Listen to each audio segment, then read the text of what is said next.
Fala comigo, estudante. Colossenses 1 e o nosso desafio continua.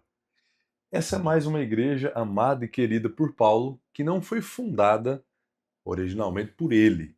O indivíduo que aparece aqui como sendo um dos responsáveis por apresentar o evangelho a essa comunidade, cidade de Colossos, é Epáfras, um conhecido, um parceiro, um amigo de Paulo, conhecido e também querido por ele. Ele começa mencionando aqui algumas qualidades dessa igreja que se tornou uma espécie de modelo, uma referência, assim como outras que nós veremos, já vimos algumas das cartas que ele escreve. E essa igreja tinha como parte da lista de qualidades o detalhe de ter uma fé robusta, uma fé que estava sendo constantemente assediada por questões culturais, por falsas divindades, como era o caso, e várias outras coisas, mas mesmo assim eles se mantiveram firmes, confiando única e exclusivamente na pessoa de Cristo. Uma fé genuína, uma fé robusta que merece a observação, o reconhecimento e o elogio de Paulo.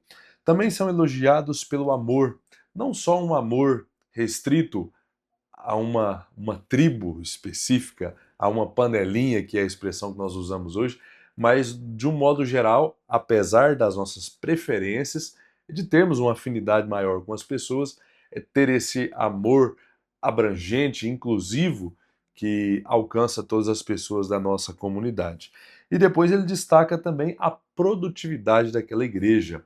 Era uma igreja frutífera que estava constantemente produzindo frutos, uma mudança de caráter, envolvimento no serviço e coisas nesse sentido, que é o que Deus espera de nós. Uma árvore sem frutos não tem tanta utilidade assim como uma que está constantemente produzindo, alimentando, nutrindo pessoas.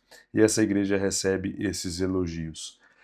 Mesmo com todas essas palavras positivas, Paulo tem ainda mais expectativas sobre um progresso ainda maior daquela igreja quando ele ora por mais conhecimento. Ele quer que eles transbordem do conhecimento a respeito de Deus, a respeito de Cristo.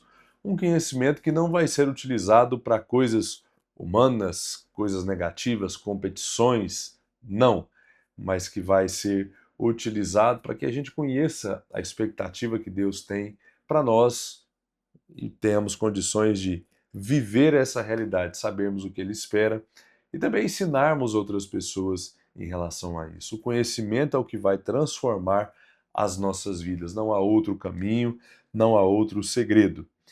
E depois ele tem uma espécie de hino que destaca toda a supremacia de Cristo, a grandeza dele. Nem a maior trena do universo poderia medir ou calcular uma estimativa da grandeza de Cristo. Ele é o personagem principal, a figura principal de toda a divindade, de todo o plano da criação. Ele é o dono, ele é o agente criador, ele é aquele que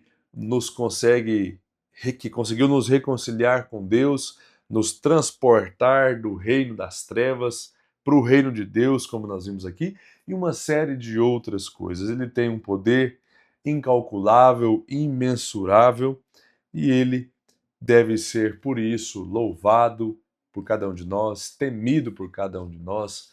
Nós vamos nos colocar à disposição para servi-lo, porque esse indivíduo, inclinou a sua misericórdia, a sua bondade, a sua graça para nós. E por mais que nós não demos nenhum motivo bom para ele fazer isso, ele fez. O que nos resta demonstrarmos gratidão, uma vida compatível com o caráter dele e de alguma forma fazer com que o nosso coração volte a bater mais acelerado. Não estamos falando de qualquer pessoa.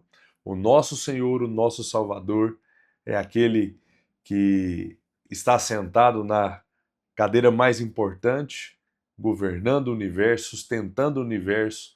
Lembremos sempre desse texto, um texto que deve ser lido constantemente por nós para que nós não nos esqueçamos, nem um dia sequer, de quem é o nosso Senhor. Talvez o texto mais belo de todo o Novo Testamento, referindo-se a Jesus, está aqui no capítulo 1 de Colossenses. Que Deus nos ajude a lembrarmos disso e nos ajude na continuidade do nosso desafio.